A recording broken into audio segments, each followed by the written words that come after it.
Hello friends, कैसे हैं आप सभी। स्वागत है आप सभी का आपके अपने YouTube channel study blog with Shivendra पर।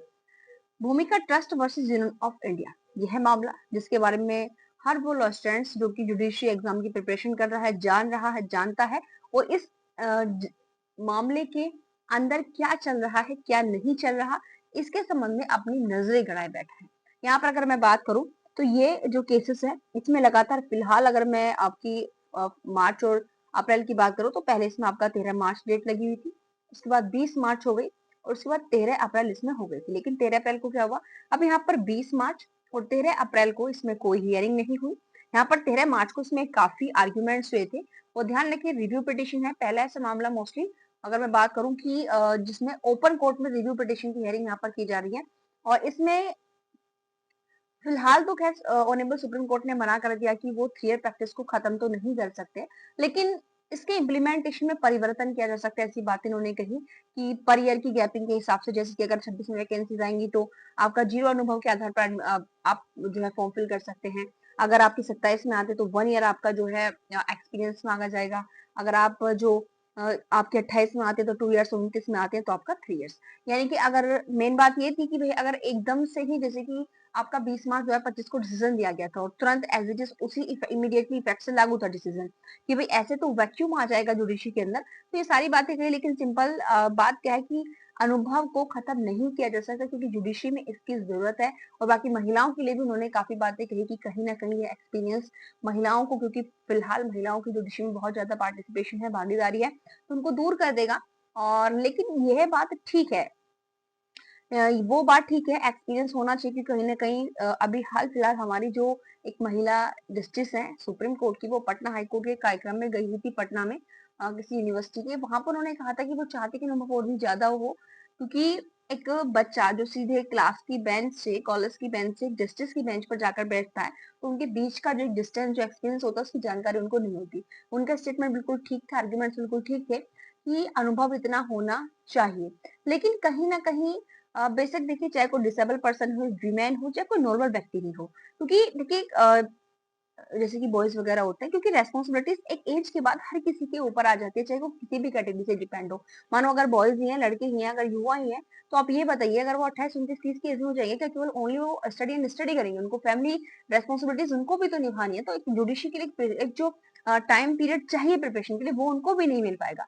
तो ये हर वर्ग के लिए इक्वल, लेकिन फिर भी यहाँ पर सुप्रीम कोर्ट ने कहा कि वो किसी के साथ डिस्क्रिमिनेशन नहीं करेंगे, चाहे महिला हो पुरुष हो। हाँ, कहा कि महिलाओं के लिए समस्याएं बहुत ज्यादा आ जाएंगी, वो बात अलग है। लेकिन यहाँ पर अगर मैं बात करूँ इस चीज के लिए कि भाई ठीक है, अनुभव होना चाहिए, जुडिशरी के अंदर अनुभव होना चाहिए, तभी जुडिशरी के अंदर ये जो इस समय वो बिल्कुल लोगों की नजरों में डिग्निटी खत्म होती जाए जुडिशरी की, वो वापस आनी चाहिए। डिसीजन इफेक्टेड होने चाहिए, जस्टिफाइड होने चाहिए, रीजनेबल होने चाहिए। लेकिन एक्सपीरियंस से इसमें काम नहीं चलेगा। आप अगर जुडिशरी को सुधारना चाहते हैं, एक्सपीरियंस ला रहे हैं, तो बच्चों के इंटरेस्ट के लिए भी आपको सोचना होगा।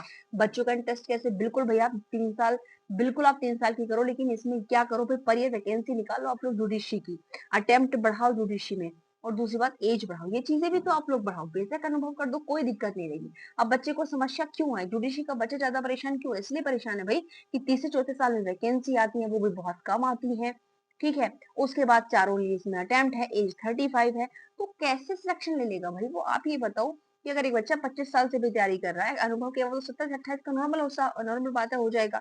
और उसके पश्चात आप 3 तीसरे साल चौथे साल वैकेंसी निकाल रहे हो, 35 की एज तक तो उसको एक या दो अटेम्प्ट ही मिलेगा मोस्टली। बहुत से तो ऐसे होंगे जो बेचारे सेल्फ स्टडी कर रहे हैं, जिनको अच्छा एटमोसफेयर नहीं मिलता, उनको तो एक ही अटेम्प्ट मिल पाएगा, उसमें सिलेक्शन नहीं होता, उनको जुडिशरी का सपना खत्म हो गया।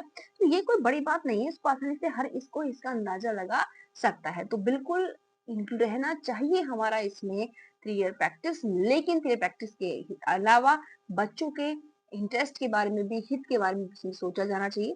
लेकिन हम अगर यहाँ पर बात करें कि फिलहाल इसमें कौन सी डेट आपकी अब लग गई है, तो इसमें अब आपकी 24 अप्रैल है, क्योंकि जो आपका पहले 20 मार्च लगी थी जिसमें हियरिंग नहीं हुई थी, तब भी किसी इंपॉर्टेंट मामले की हियरिंग उस दिन कर रही थी, वो बेंच इस मामले को सुनेगी। और 13 अप्रैल को भी किसी मामले की हियरिंग चल रही थी, जिसके चलते इस मामले की हियरिंग नहीं हो पाई। इसमें आपकी 24 अप्रैल रखी गई है। क्यों? क्योंकि पहले ही 13 मार्च वाले डेट में ऑनरेबल सुप्रीम कोर्ट ने जो है 30 अप्रैल तक का टाइम दिया था, जैसे कि आपका बिहार जुडिशरी का निकला हुआ है, कर्नाटक का निकला हुआ है, इनके लिए। ठीक, तो यहाँ पर अब फिलहाल जो है 24 अप्रैल है। अब देखते हैं कि यहाँ ये 24 अप्रैल को क्या होता है, क्योंकि ये वो केस है जिसको आप एक सामान्य मामला समझ के इसको बात लिस्टेड नहीं कर सकते, जो बहुत से बच्चों के सेंटिमेंट्स, भावनाओं से ठीक है, हजारों बच्चों के सेंटिमेंट्स, हजारों क्या लाखों की मैं यहाँ पर बात करूंगी, बिल्कुल लाखों बच्चों के सेंटिमेंट्स, भावनाओं से जुड़ा हुआ है। और इसी डिसीजन की वजह से कहीं ना कहीं एक पूरा एकाग्रता के साथ, कंसिस्टेंसी के साथ बच्चा अपनी स्टडी नहीं कर पा रहा है। और साथ साथ आप लोग मुझे कमेंट बॉक्स में ये भी बताएं कि आप लोग मेरी इस बात से कहाँ तक सहमत हैं कि अगर आप प्रैक्टिस को मैंडेटरी करते हो तो आपको अटेम्प्ट एज एंड यहाँ पर पर ईयर वैकेंसी वाला प्रोविजन भी लाना होगा। थैंक यू, मिलते हैं नेक्स्ट वीडियो में।